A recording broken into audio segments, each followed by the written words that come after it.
It's Tuesday, August 10th. This is The Gateway. I'm Wayne Pratt.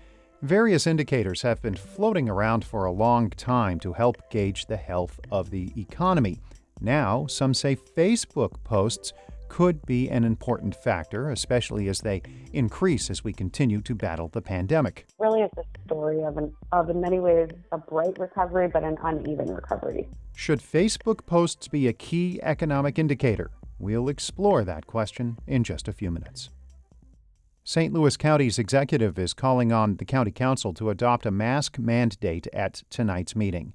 A restriction recently put in place was quickly reversed by the council and is in legal limbo. Sam Page wants the panel to adopt a similar measure that is on tonight's agenda. And let the legalities of the initial public health order on masks play out in court.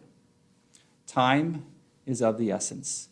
Kids are heading back to the classroom to make new friends, to see old friends, prepare for their future. He is also urging people to get vaccinated as children prepare to return to school. He says many council members are in favor of a mask mandate. He is encouraging residents to reach out to those members to voice concerns. In St. Louis County, the number of coronavirus cases has gone up to roughly 310 new cases a day. That is 6 times more than what it was in June. Many political leaders in Missouri are stressing vaccinations are the best way out of the pandemic.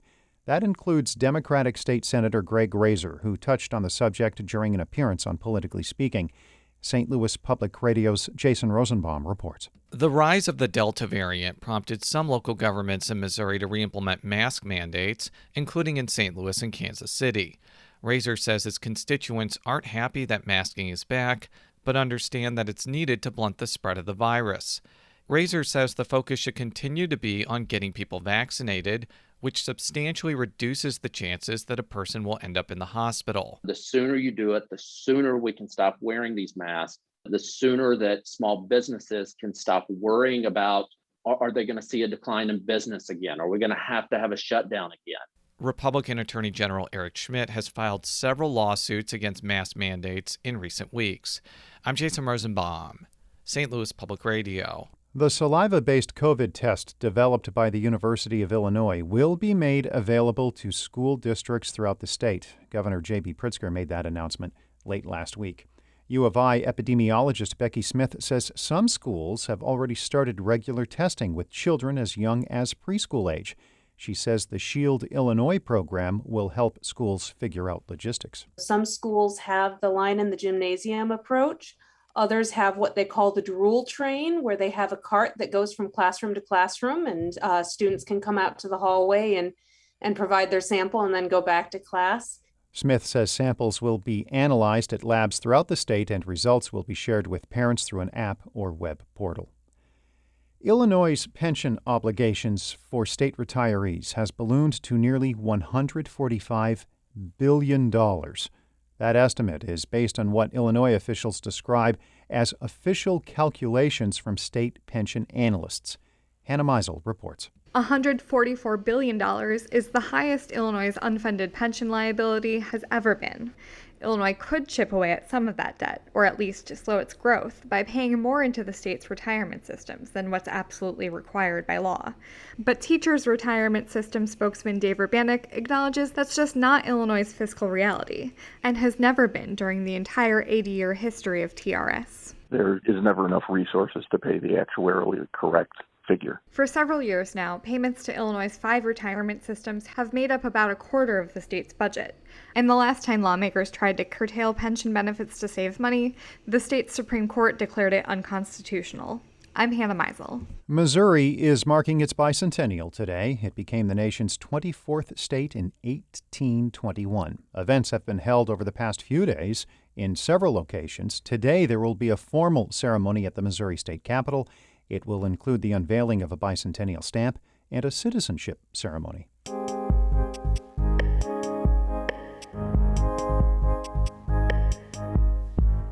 Economists have long used various metrics to measure the economy, but should Facebook posts be one of them? From the Midwest Newsroom and Nebraska Public Media, data journalist Daniel Wheaton posed that question to several business owners. That's the sound of someone wanting to enter the other room, a speakeasy-style cocktail bar in Lincoln's Haymarket. Inside, fewer than 30 people can sit and enjoy cocktails that have earned national recognition. While service has returned to pre-pandemic normal, the past 16 months have changed how the business operates and how it communicates online.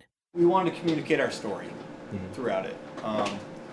As we're not seeing customers, we want to tell them what's going on, right? If we can let you behind the curtain. That's the bar's owner, Matt Taylor. The other room was one of thousands of businesses whose posts on Facebook have been tracked by Facebook throughout the entire pandemic. That data was presented in an interactive dashboard. On it, businesses are broken down by sectors: retail, restaurants, travel, and so on. And the data is available at the national, state, and county level. Here's Laura McGorman, a public policy manager with Facebook. By measuring the frequency of small businesses posting activity on Facebook, you could actually get a window into what was going on in their local community. Across the nation, the rate of posting followed the broad arc of the pandemic. The second half of last March saw restaurants posting at rates nearly double the pre-pandemic normal, and during the first shutdowns, posting rates dipped below the baseline. Now, once you aggregate all geographies and sectors, posting rates remain at about 80% of normal. Really, it's a story of in many ways, a bright recovery, but an uneven recovery. But this data isn't perfect. Valerie Jones is an advertising and public relations professor at the University of Nebraska-Lincoln. She teaches digital analytics classes and tells students to be mindful of the limitations of any kind of social media data. One of the fundamental things I try to teach is have a hypothesis or have a set of research questions, before you start looking at the data, because otherwise it's just overwhelming. And just because posts are going up or going down, that doesn't translate to actual business health. For instance, in Iowa, grocery stores have been posting almost double the baseline since the pandemic began. In Missouri, travel business postings have been down all summer as the state has dealt with a spike in cases caused by the Delta variant. Still, the pandemic has allowed businesses to extend their reach further into the digital space. Apotheosis Comics and Lounge has been a gathering space for fans of all kinds. And once the shutdowns began, this St. Louis comic book store had to move to online sales and beer delivery. The owner, Martin Casas, says the hardest part of the early pandemic was the uncertainty. That's kind of was the hardest thing about the pandemic, right? Was that everybody had so much they needed to say or talk about or figure out, but they couldn't do it with each other. It all had to be online. Casas was able to keep up the community element of his comic book shop, though, through teasing new releases and sharing other comic content when people couldn't be in the store physically. He admits the most difficult portion now is dealing with customers who no longer worry about the pandemic, particularly those from more rural parts of Missouri. And that's one of the things that's really frustrating about being in a urban area in an extremely red state is that, our priorities are very much focused on making sure people are safe and healthy. Whereas the rest of the state is trying to set an example for personal freedom and liberty. Outside the dining and drinking sector, increased time spent online has meant more brick and mortar businesses are investing in social media. D&M Roofing and Siding operates in Omaha and Des Moines. Their business has increased during the pandemic as people working from home have noticed their houses needed some repairs.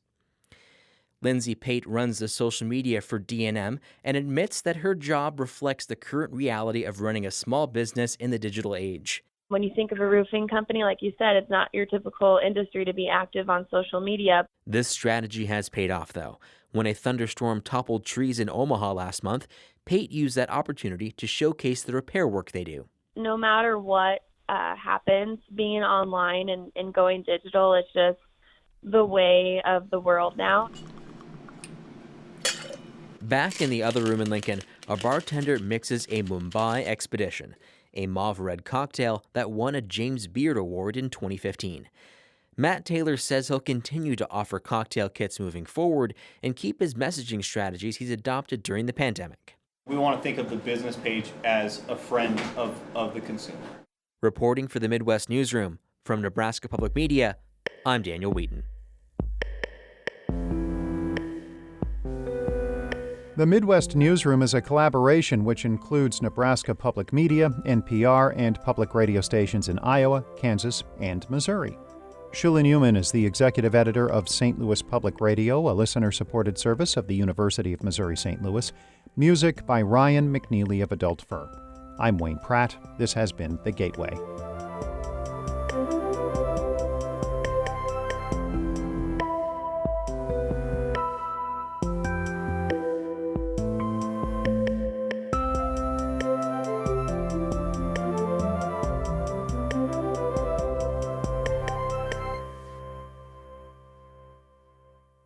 Support comes from the Missouri Forest Products Association, saluting Earth Day on April 22nd with an ongoing commitment to help offset carbon emissions with sustainable harvesting of Missouri forests. Details at choosewood.com.